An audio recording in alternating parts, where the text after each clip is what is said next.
오늘 우리에게 주시는 하나님의 말씀은 로마서 7장 1절에서 25절까지 말씀입니다. 이 계시의 말씀을 통해서 하나님의 음성 들으시기를 바랍니다. 형제들아, 내가 법 아는 자들에게 말하노니 너희는 그 법이 사람이 살 동안에만 그를 주관하는 줄 알지 못하느냐? 남편이 있는 여인이 그 남편 생전에는 법으로 그에게 매인 바 되나 만일 그 남편이 죽으면 남편의 법에서 벗어나느니라. 그러므로 만일 그 남편 생전에 다른 남자에게 가면 음녀라. 그러나 만일 남편이 죽으면 그 법에서 자유롭게 되나니 다른 남자에게 갈지라도 음녀가 되지 아니하느니라.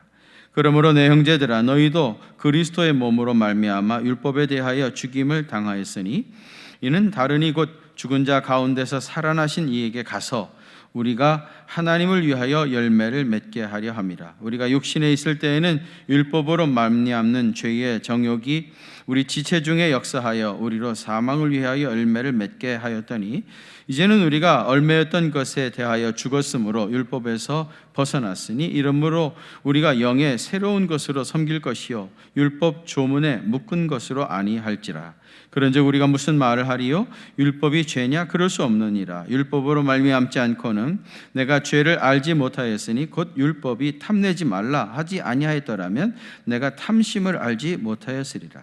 그러나 죄가 기회를 타서 계명으로 말미암아 내 속에서 온갖 탐심을 이루었나니 이는 율법이 없으면 죄가 죽은 것입니다. 전에 율법을 깨닫지 못했을 때에는 내가 살았더니 계명이 이름에 죄는 살아나고 나는 죽었도다. 생명에 이르게 할 그 계명이 내게 대하여 도리어 사망에 이르게 하는 것이 되었도다. 죄가 기회를 타서 계명으로 말미암아 나는 속이고 그것으로 나를 죽였는지라. 이로 보건대 율법은 거룩하고 계명도 거룩하고 의로우며 선하도다. 그런즉 선한 것이 내게 사망이 되었느냐? 그럴 수 없느니라.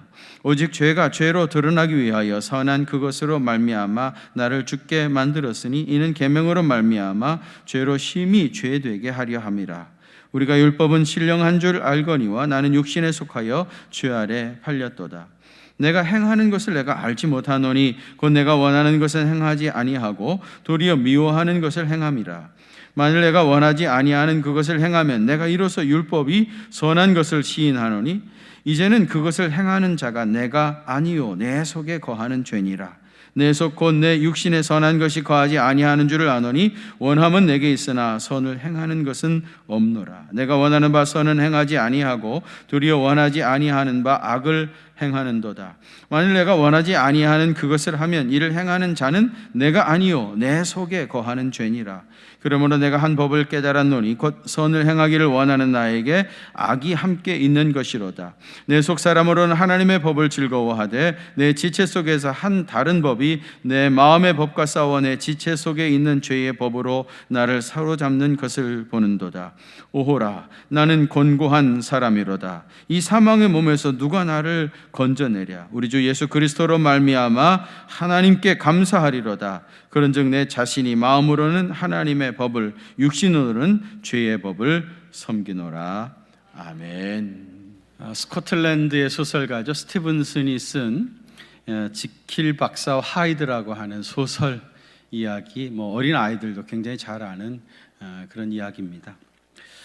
이 소설에서 지킬 박사는 아주 굉장히 유명한 과학자였고요. 또 많은 사람들에게 존경을 받는 의사 선생님이었습니다. 그런데 이 지킬 박사의 마음속에는 또 다른 한 사람이 숨어 있었습니다. 누굽니까? 하이드죠. 이 하이드는 지킬 박사하고는 정반대의 사람으로 그는 체면도 없고 양심도 없는 오직 육체의 본능을 따라 살아가는 아주 포악하고 잔인한 사람이었습니다. 이 지킬 박사는 자기 속에 있는 이 두 개의 인격 사이에서 날마다 갈등을 하며 사는 것이 너무 힘들었습니다. 특히 자기는 사람들에게 인지도가 있어가지고 어디 가서 뭘 하면 다 금방 사람들이 알아보니까 자기가 정말 육체의 본능을 따라서 하고 싶은 악한 일들을 하나도 할 수 없었던 거예요. 그래서 그것이 너무 불만이었던 겁니다. 그래서 이 지킬 박사가 오랫동안 연구를 해가지고 약품을 하나 개발했죠. 여러분 너무 흥분하지 마십시오. 완전히 이거 소설 이야기니까. 그가 개발한 약을 먹으면은요 얼굴이 완전히 달라집니다. 완전히 얼굴도 사람들이 알아볼 수 없도록 마치 가면을 쓴 것처럼 얼굴이 완전히 달라지게 되집니다. 그래서 그가 지킬 박사라고 하는 것을 알아볼 수 없게 되는 거예요. 이 지킬 박사는 이 약을 먹고 완전히 다른 인격으로 다른 사람이 되어가지고요 자기 본능이 시키는 대로 나쁜 짓을 하기 시작을 했습니다. 하이드로 변한 지킬 박사는 그동안 자기가 그렇게 오랫동안 억누르고 있었던 그 나쁜 짓을 마음껏 하고 돌아다니는데 한 번은요 모퉁이 길을 가다가 어린 소녀하고 부딪혔습니다. 그럼 어떻게 해야 됩니까? 아이고 미안하다고. 그래서 넘어진 소녀를 이렇게 세워야 되는데 이 하이드는 이 소녀의 배를 짓밟고 그냥 지나가 버렸습니다. 심지어는 어떤 노인이 걸어가는데 자기가 들고 있던 지팡이를 가지고 그 노인을 그냥 무자비하게 쳐가지고 그 자리에서 죽었어요. 그래서 살인자가 된 겁니다. 그래서 하이드는 이제 살인자로서 경찰의 수배를 받는 그런 몸이 됐어요. 얼마나 불안하고 그랬겠습니까? 그러면 이제 지킬 박사로 돌아오고요. 지킬 박사로 돌아와서 어느 순간 살다 보면은 또 그 죄악된 욕망에 대한 본능이 다시 살아납니다. 그러면 약을 먹고 다시 하이드로 가고, 죄를 짓고 나서 쫓기게 되어지고 불안한 삶을 살다가는 다시 지킬 박사로 돌아오고, 이렇게 왔다 갔다 하며 살다가 내면의 갈등이 너무 심하게 일어났던 겁니다. 그래서 결국 어떻게 되죠? 스스로 자기 목숨을 끊는 그런 비극적인 사람이 되었습니다. 이 소설 이야기를 들으면서 이 지킬 박사는 나하고 아무 상관이 없다, 그렇게 느껴지시는 분들은 참 복된 분들이고요, 거의 예수님의 완덕에 이를 정도로 그렇게 성숙한 사람들이시고요, 저는 이 이야기를 읽으면서 꼭 내 이야기를 하는 것 같다, 내 내면 속에 숨기워져 있는 이야기가 막 드러난 것 같은 그런 부끄러움, 그런 마음의 아픔, 그런 것들을 느꼈습니다. 제가 호주에 처음 갔을 때 그 시드니 외곽의 칼링포드라고 하는 동네에서 살았어요. 그래서 거기서 한 3년 정도 살았는데요. 그래서 그곳이 제 이제 호주에 있는 고향같이 느껴지는 그런 곳인데, 이 칼링포드는 옛날 동네입니다. 그래가지고 이제 그 거리에 옛날부터 대대로 살아오던 호주 사람들이 많이 있는 그런 동네였었는데요. 그 낯선 이제 동양 사람이 이렇게 한 가정이 이사를 오니까 그 동네 사람들이 주목해서 봤겠죠. 저 사람 뭐 하는 사람인가, 어디서 왔나, 이렇게 이제 호기심이 생겼지 않겠습니까? 근데 제가 이제 이사 가고 그 다음 날부터 새벽에 양복을 입고 넥타이까지 매고, 거기 사람들은 넥타이 매는 일은 거의 없어요. 무슨 장례식에 가거나 결혼식에 갈 때만, 무슨 포멀 파티를 할 때만 넥타이를 매지, 새벽마다 넥타이를 매고 어디 가니까 굉장히 그게 낯설었던가 봐요. 그래가지고 호기심이 생기니까 어느 날 우리 앞집에 사는 할머니가 나한테 물어요. 미스터 리, 아침마다 어디 갔다 오느냐고. 서구 사람들은 그런 거 잘 프라이버시기 때문에 잘 안 물어보는데 너무 궁금했던 것 같아요. 매일 아침 어디 갔다 오니까, 그것도 양복 입고, 물어봤습니다. 그래서 할 수 없이 제가 코리안 처치의 목사라고, 우리 코리안 처치에서는 매일 아침 새벽 기도회, 얼리 모닝 프레이어 서비스라고 하는 게 있는데 그 새벽에 가서 기도하고 오는 거라고 내가 이제 그렇게 설명을 했더니 이분이 너무 반가워하는 거예요. 자기는 가톨릭 신자라는 겁니다. 그런데 우리 마을에 목사님이 오셨다고, 너무 고맙다고, 반갑다고 그러면서 자기 집으로 가자는 거예요. 자기 집 이제 우리 건너편인데 자기 집으로 가자는 거예요. 가서 보니까 침상에 할아버지가 누워 계시는데 굉장히 오랫동안 아프고 계신다는 거예요. 그래서 날 보고 자기 남편 위해서, 이 할아버지 위해서 기도해 달랍니다. 갑자기. 어떡하겠어요? 내가 목사라고 신분을 밝혀놨는데 기도해 달라는데 못해요, 그럴 수는 없잖아요. 그래가지고 이제 기도를 시작을 했는데 처음에는 영어로 시작을 했죠. 영어로. 한 번도 제가 영어로 기도해 본 적이 없거든요. 굉장히 답답하더라고요. 떠듬떠듬 영어를 이렇게 하다가 이거 도저히 안 되겠어요. 도저히. 그래가지고 이제 어느 순간에 한국말로 유창하게 그냥 기도를 쫙 해나갔죠. 쫙 했더니 이 할머니가 옆에서 듣다가 처음에는 영어로 하더니 어느 순간에 자기가 알아들을 수 없는 이상한 말로 막 유창하게 기도를 하니까 제가 방언으로 기도를 한 줄 알았는지 그걸 더 좋아하시는 거예요. 더 좋아요. 그래가지고 이분이 미스탈리 너무 고마운데 우리 집은 항상 열려져 있으니까 언제든지 우리 집에 와서 좀 내 남편 위해서 기도해달라고 부탁을 하더라고요. 이 할머니 이름이 로마라고 하는 할머니였는데 우리 애들도 참 좋아했습니다. 근데 이제 그 거리가 뭐 수십 년 동안 같이 이제 할머니들이 살고 계시니까 이 할머니가 동네 다른 자기 친구들 만나면 저 13번지에 이사 온 그 동양 사람이 한국교회 목사인데 새벽마다 교회 가서 기도하는 사람이라고. 그래가지고 이 할머니가 온 동네 사람들한테 다 소문을 내버렸습니다. 순식간에 이제 제가 한국교회 목사라고 하는 것이 그 동네에 다 알려지게 된 거예요.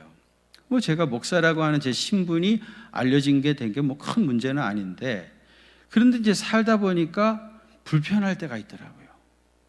언젠가 하면은 애들을 혼낼 때, 그때 우리 아이들이 어렸을 때 남자애들만 2명 있다 보니까 성질이 날 때가 있잖아요. 그래가지고 막 혼내려고 하다 보니까 거기는 이제 서로 뭐 담장도 없어요. 담장도 없고 이제 집을 서로 마주보고, 그리고 워낙 조용한 큰 동네니까 어디서 큰 소리가 나면 깜짝 놀라거든요. 그러니까 한국교회 목사의 집에서 소리 지르는 소리가 나면 이게 되겠습니까? 민족적 망신이잖아요. 그러니까 소리를 못 지르는 거예요. 또 부부 싸움을 또 해야 될 때가 있지 않습니까? 때가 되면은. 그런데 이제 그 큰 소리가 우리 집 담장 넘어가 안 되니까 소리 지르려고 하면은 이제 창문부터 닫기 시작하는 거예요. 창문. 집은 좀 큽니까? 예, 집은 좀 크냐? 그거 다 닫고 다니고 나서 이제 작정하고 뭐라고 말하려고 하면은 이 기분이 아닌 거야. 이게 소리를 지를 땐 그 순간에 그냥 나오는 감정대로 막 질러대야 이게 뭐가 되는데, 그 뜸을 들이고 창문 다 닫고 문 닫고 와가지고 이제부터 해보자 그러려고 하면 이게 분위기가 되겠습니까? 여러분, 소리치고 싸울 일 없으면 문 다 열어놓고 살아도 무슨 상관이겠습니까? 부끄러울 것이 없다면 내 삶을 다 보여줘도 무슨 상관이겠어요? 그런데 살다 보면은 싸울 일도 생기고 소리 지를 일도 생기고요, 숨기고 싶은 일도 있는 겁니다. 여러분은 제가 이렇게 가운을 입고 있으니까 목사님은 굉장히 거룩하신 분일 거야, 그렇게 혹시 믿고 계실런지 모르지만 내 속에는 하이드 같은, 전혀 여러분이 상상할 수 없는 그런 또 다른 인격이 내 안에 있습니다. 사람은 누구나 마음속에 지킬 박사와 동시에 하이드가 있어서 언제나 서로 싸우고 갈등하고 투쟁을 끊임없이 하고 있습니다. 오늘 본문 전반부에는 이 사실을 쉽게 풀어가기 위해서 이런 예를 들어서 설명하고 있어요. 2절 보십시오. 남편이 있는 여인이 그 남편 생전에는 그에게 매여 있지만은 남편이 죽으면은 남편의 법에서 벗어난다고 그랬어요. 그래서 3절 보시면 남편이 살아있는데 다른 남자에 가면 뭐예요? 음녀이지만은 만일 남편이 죽으면 그 법에서 자유롭게 되어서 다른 남자에게 갈지라도 음녀가 되지 않는다 그랬습니다. 이 이야기의 결론은 4절입니다. 4절 한번 같이 봉독하겠습니다. 시작. 그러므로 내 형제들아, 율법에 대하여 죽임을 당하였으니 이는 다르니 곧 죽은 자 가운데서 살아나신 이에게 가서 우리가 하나님을 위하여 열매를 맺게 하려 함이라. 아멘. 여러분, 여기서 말하는 전 남편은 뭐였을 것 같아요? 율법이죠, 율법. 그럼 전 남편이 죽었다는 말은 뭐예요? 율법이 폐하여졌다 하는 것이고요. 그러면 새로운 남편은 누굽니까? 죽은 자 가운데서 살아나신 예수님, 즉 복음입니다. 이제 우리는 전 남편이라고 할 수 있는 율법에서 놓여서 그리스도에게 속한 자가 되었습니다. 신분의 분명한 변화가 이미 이루어졌습니다. 근데 문제는 뭡니까? 지난 시간에도 말씀드린 것처럼 신분은 이미 변해 있지만은 아직도 내 속에 죄와 악이 그대로 있어서 내가 정말 원하는 바 선은 행하지 못하고 원치 아니하는 바 악을 행하고 있다는 말입니다. 율법에서 놓여서 신분적으로는 의로운 자가 되었지만은 여전히 우리는 죄악 가운데서 죄의 종노릇하고 있는 거예요. 이것을 지난 시간에 신분과 상태의 차이라 그렇게 말씀드렸죠. 우리의 문제는 그 신분과 상태의 갭이 너무 차이가 많은 거예요. 내 속에 분명히 지킬 박사와 하이드가 동시에 있습니다. 사도 바울도 오늘 우리 본문에서 자기 자신의 모순과 갈등을 아주 솔직하게 털어놓고 있습니다. 15절에 보시면은요, 내가 행하는 것을 내가 알지 못하노니, 자기가 지금 이렇게 행하고 있는 걸 자기 자신도 모르겠다는 거예요. 도저히 이해가 되지 않는다는 거예요. 내가 원하는 것은 행하지 아니하고 도리어 미워하는 것을 행한다. 아니, 내가 원하는 것은 선인데, 의를 쫓아 살아가는 것이 내가 진짜 원하는 것인데, 실제로는 나는 내가 원하는 것은 하지 못하고 원치 아니하는 바 악을 행하고 있다는 거예요. 그러니 내 자신이 이해가 되겠습니까? 도대체 어떻게 됐기에 이게 내가 원하는 바 선을 행하지 못하고 원치 아니하는 바 악을 행하고 있냐는 겁니다. 그런 18절 보세요. 내 속 곧 내 육신에 선한 것이 거하지 않는 줄을 아노니 원함은 내게 있으나 선을 행하는 것은 없노라. 원하기는 하지만은, 내가 간절히 원하기는 하지만은 그러나 나는 선을 행하지 못한다. 또 19절 보세요. 내가 원하는 바 선은 행하지 아니하고 도리어 원치 아니하는 바 악을 행하는도다.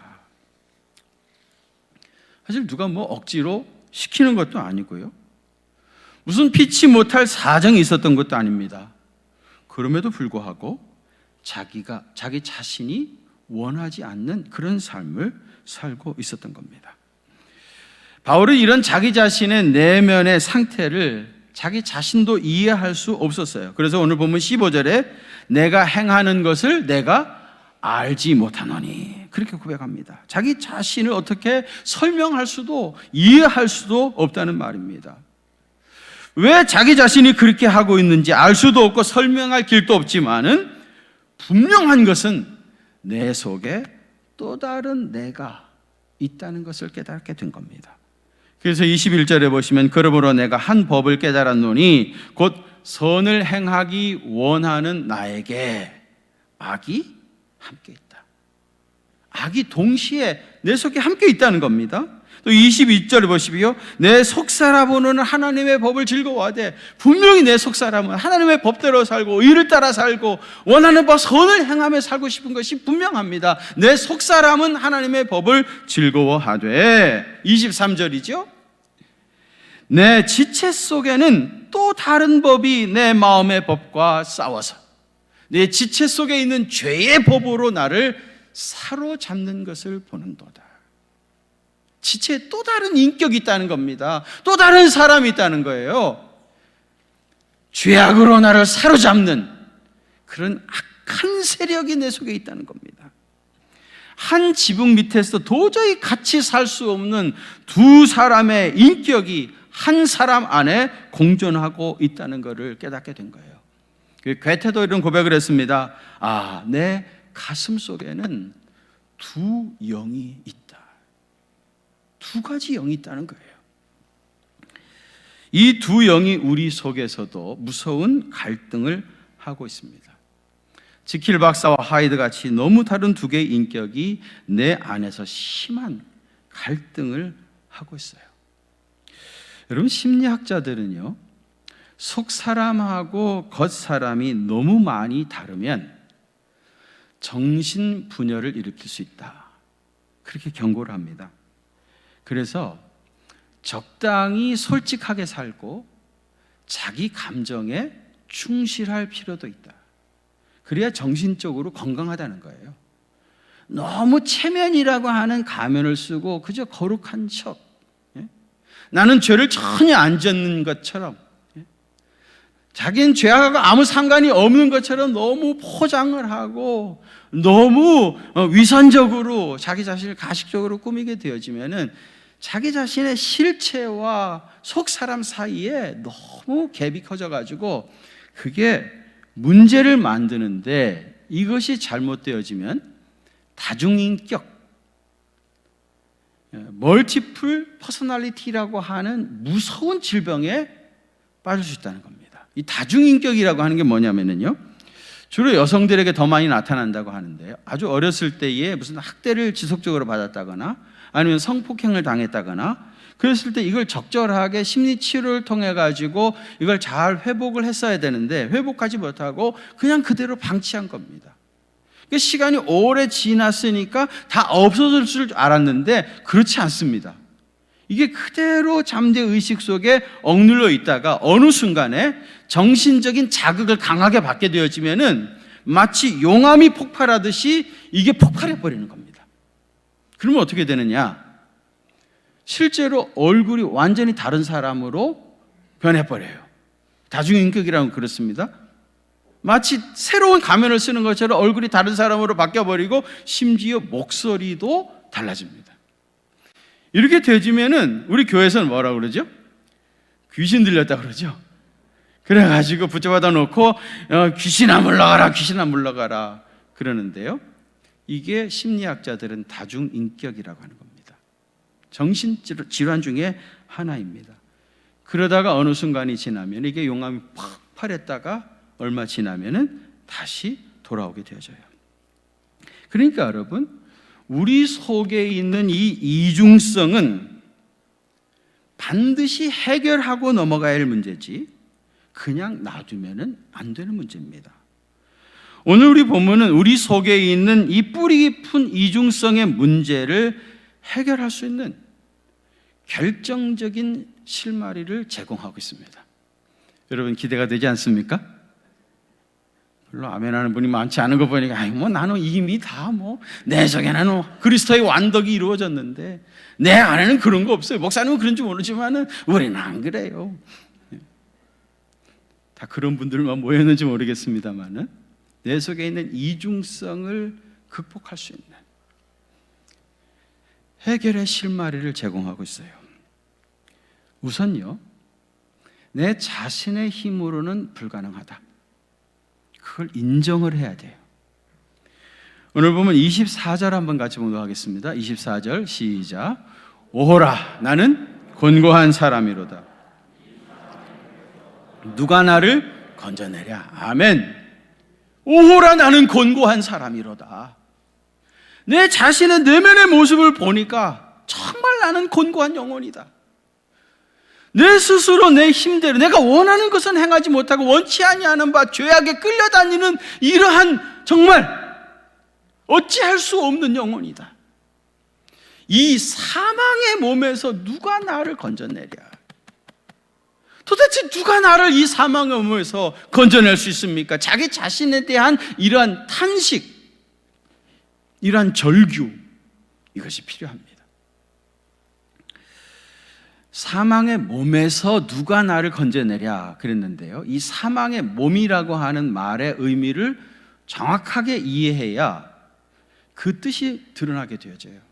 여러분, 사도 바울은 고향이 길리기아 다소였죠. 길리기아 다소. 길리기아 다소에서 얼마 떨어지지 않은 마을에 아주 특이한 민족이 살고 있었다고 그래요. 이 민족은요, 사람을 죽인 살인자 있지 않습니까? 살인자를 처벌하는 방법이 너무 잔인했습니다. 너무 끔찍했어요. 얼마나 잔인하고 끔찍한지요, 임산부나 어린 아이들이 들으면 좋지 않을 정도 그렇게 잔인한 방법으로 살인자를 처벌을 했어요. 사람이 죽었습니다. 살인자를 찾아냈어요. 그러면 이 살인자를 어떻게 처벌을 하는가 하면요, 죽은 사람의 시체하고 살인한 사람의 몸을요, 마치 나무 젓가락이 딱 붙어 있는 것처럼 완전히 딱 붙이는 겁니다. 얼굴은 얼굴대로, 입은 입대로, 가슴은 가슴대로, 다리는 다리대로, 손은 손대로 완전히 줄로 꽁꽁 묶습니다. 이게 사망의 줄입니다. 줄을 가지고 완전히 죽은 사람의 시체하고 살인자를 완전히 딱 완전히 묶어놓는, 꼼짝 못하도록. 사망의 줄에 묶여져 있는 사람이 사망의 몸이에요. 여러분 한번 상상해 보세요. 얼마나 끔찍하겠습니까? 죽은 사람의 시체하고 묶여져 있으니까. 그런데 꽁꽁 묶여 있어가지고 도저히 어떻게 할 수가 없는 거예요. 그런데 한 3일쯤 지나면요, 목이 마르고 배가 고픕니다. 목이 마르기 시작하고 배가 고파. 여러분, 이 목마름과 배고픔이라고 하는 이 욕구가 얼마나 강한지 몰라요. 근데 꼼짝할 수 없잖아요. 그러면요, 그 죽은 시체를 빨아먹는다고 그래요. 그럼 어떻게 되겠습니까? 그 시체가 죽어가지고 지금 썩고 있는데 얼마나 나쁜 세균들이 득실득실하겠습니까? 그런데도 너무 목마르고 너무 배가 고프니까 그거를 빨아먹는 거예요. 그러면서 그 나쁜 세균이 이 사람의 몸에 들어와서 같이 병이 드는 거예요. 그러면서 서서히 죽어갑니다. 기록에 의하면 어떤 사람은 그렇게 2달씩이나 살아있다고 그래요. 정말 끔찍한 사형 방법이죠. 정말 소름 끼치는 일입니다. 사도 바울은 이 자기 고향에 있었던 이 이야기를 도입한 것은 죄악 가운데 매여 사는 사람의 모습이 마치 이 사망의 줄에 꽁꽁 묶여가지고 도저히 자기 힘으로는 어찌할 수 없이 죄와 함께 서서히 죽어가고 있는 것을 생생하게 보여주기 위함이었던 겁니다. 누가 그렇게 사망의 줄에 묶여 있고 싶어서 거기 누워 있겠습니까? 그게 좋아서 그럴 사람이 어디 있습니까? 그런데 사망의 줄로 꽁꽁 묶여 있으니 도저히 어떻게 할 수가 없는 겁니다. 여러분, 사망의 몸이라고 하는 것이 이렇게 무서운 것이에요. 우리 중에 죄 짓고 싶은 사람은 아무도 없습니다. 다 선하게 살고 싶습니다. 다 하나님의 의를 따라 살고 싶습니다. 그러나 우리는 원하는 바 선 행치 못하고 원치 아니하는 바 죄를 범할 수밖에 없는 그런 한계를 분명히 가지고 있는 존재이고요, 나 자신도 나를 이해할 수 없는, 나 자신도 나를 어떻게 할 수 없는 그런 존재라는 겁니다. 내 스스로의 힘으로, 내 의지대로 나를 도저히 어찌할 수 없는 사망의 줄에 매여 있는 그런 존재입니다. 이것을 먼저 인정해야 합니다. 이것을 정직하게 인정해야 살 길이 열립니다. 오호라, 나는 곤고한 사람이로다. 누가 나를 이 사망의 몸에서 건져내랴. 자기 자신에 대한 탄식, 그리고 누가 나를 이 사망의 몸에서 건져내 주겠습니까? 이런 처절한 절규가 있어야 새로운 길이 열립니다. 여러분, 누가 이 사망의 몸에서 우리를 건져낼 수 있습니까? 본문 25절 보십시오. 우리 주 예수 그리스도로 말미암아 하나님께 감사함이로다. 나는 어찌할 수 없지만, 도저히 나는 어떻게 하지 못하지만 우리 주 예수 그리스도, 그분이 오시면 할 수 있습니다. 아멘입니까? 이 사망의 줄을 다 풀어버리시고 사망의 몸에서 우리를 자유케 하셔서 얼마든지 자유롭게 선을 행하며 살 수 있는 사람으로 우리 주님께서 우리를 자유케 하십니다. 이게 죄에서 벗어난 해방의 기쁨입니다. 나는 절대로 못해요. 내 안의 가능성은 0%입니다만은 유일한 가능성은 예수 그리스도입니다. 주님이 하실 수 있는 거예요. 주님은 우리의 사망의 줄을 풀어주시는 분입니다. 그래서 로마서 8장 3절 보십시오. 율법이 육신으로 말미암아 연약하여 할 수 없는 그것을 누가 하신다고요? 하나님이 하시느니라. 육신이 연약해서 어찌할 수 없는 그것을 나는 못하지만 누가 하신다고요? 하나님이 하신다.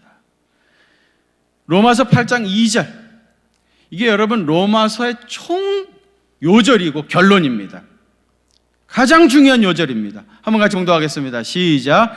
이는 그리스도 예수 안에 있는 생명의 성령의 법이 죄와 사망의 법에서 너를 해방하였습니다. 아멘. 아멘입니까?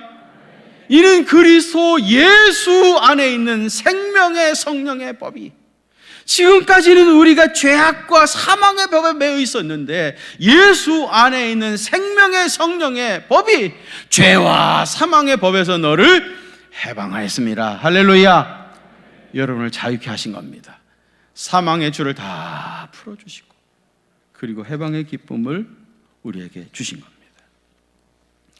그러니까 여러분, 내 안에는 가능성이 없다는 걸 먼저 고백을 하고 주님만이 해답이시다 인정하는 것이 살 길입니다. 그래서 기독교의 복음은 인류의 모든 문제의 해답입니다. 주님은 길이시고 생명이십니다. 이 복음이 세상에서 가장 귀한 것이에요. 1850년 1월 6일 주일날이었다고 합니다. 영국의 콜체스터 시티에 심한 농부라가 와가지고요, 교통이 완전히 마비가 돼버렸어요. 이 도시에 15살 난 소년이 있었는데 이 소년은 주일날 한 번도 교회를 빠진 적이 없는 그런 사람이었어요. 근데 눈이 너무 많이 와가지고 완전히 교통이 다 마비가 되어버리고 꼼짝을 할 수 없는 겁니다. 그래도 이 아이는 난 교회 가야 된다, 주일날이니까 교회 가겠다고 나섰는데 도저히 어떻게 할 수 없어서 자기 집에서 가까운 교회로 갔어요. 자기 본래 다니던 교회는 따로 있었는데 가까운 교회에 갔습니다. 가서 보니까 이 교회 목사님도 예배당에 못 나온 거예요. 눈이 너무 많이 와가지고 목사님도 못 나오신 거예요. 그러니까 갑자기 이제 그 교회 어느 집사님이 목사님 대신에 설교를 하시게 된 거예요. 얼마나 당황스럽겠습니까? 이 평신도 지도자가 성경 말씀 한 구절을 읽었습니다. 이사야 45장 22절입니다. 땅의 모든 끝이여 내게로 돌이켜 구원을 받으라. 나는 하나님이라 다른 이가 없느니라. 이 말씀 한 구절을 읽어놓고 이 평신도 설교자가 예수 그리스도를 바라다 보심으로 구원받으시기를 바랍니다. 예수 그리스도를 바라보심으로 구원받으시기를 바랍니다. 이 말만 계속해서 하는 거예요. 계속해서 예수 그리스도를 바라봄으로 구원을 받으시기를 바랍니다. 계속해서 똑같은 말만 하는 거예요.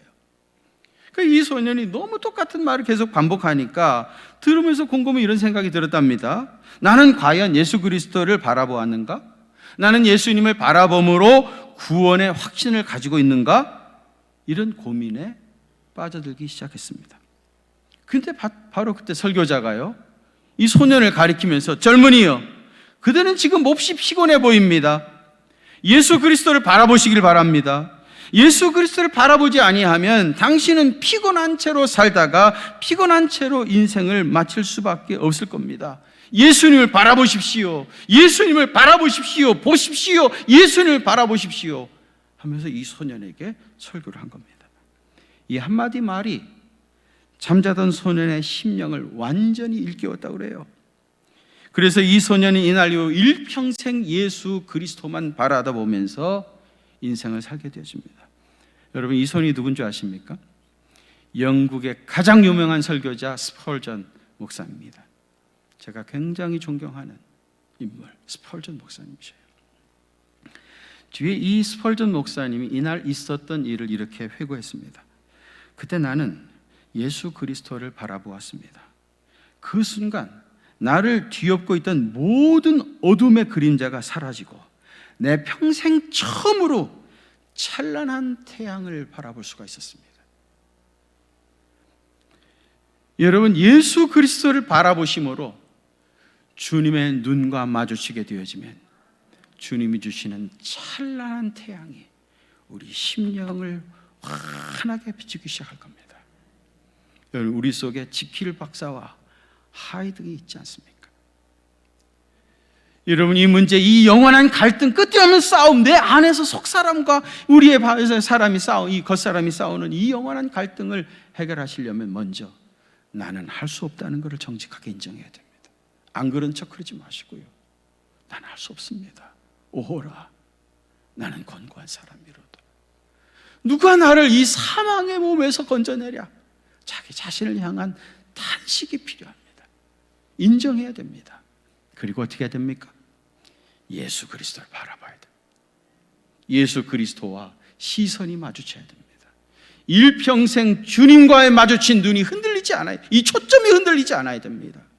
그러면 주님이 주시는 놀라운 은혜가 우리의 심령에 깃들게 되어지고요, 그 찬란한 빛이 우리 심령에 깃들게 되어지면 어둠이 순식간에 물러가게 되어지고, 비로소 내가 원하는 바 선을 행하고 성령님의 아름다운 열매들이 내 몸을 통해서, 나의 삶을 통해서 나타나게 되어집니다.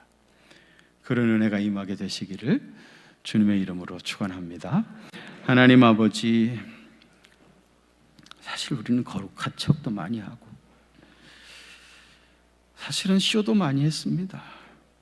내 속에 더러운 것들이 너무 많이 있는데 안 그런 척, 이런 악한 것들은 나하고는 아무 상관이 없는 것처럼 그렇게 살아왔습니다.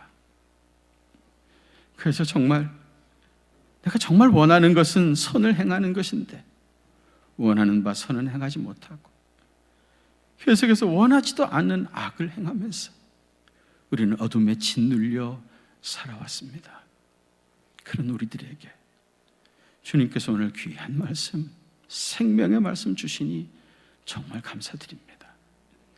이제 이후로 예수님 바라다 보며 살게 하시고 우리 주님과 마주친 시선이 절대로 흔들리지 않게 하여 주시고 일평생 주님만 사모하며 주님의 품 안에 거하며 주님의 말씀 안에, 몸 되신 교회 안에, 교회 공동체 속에 거하는 믿음의 사람 되게 하여 주옵소서.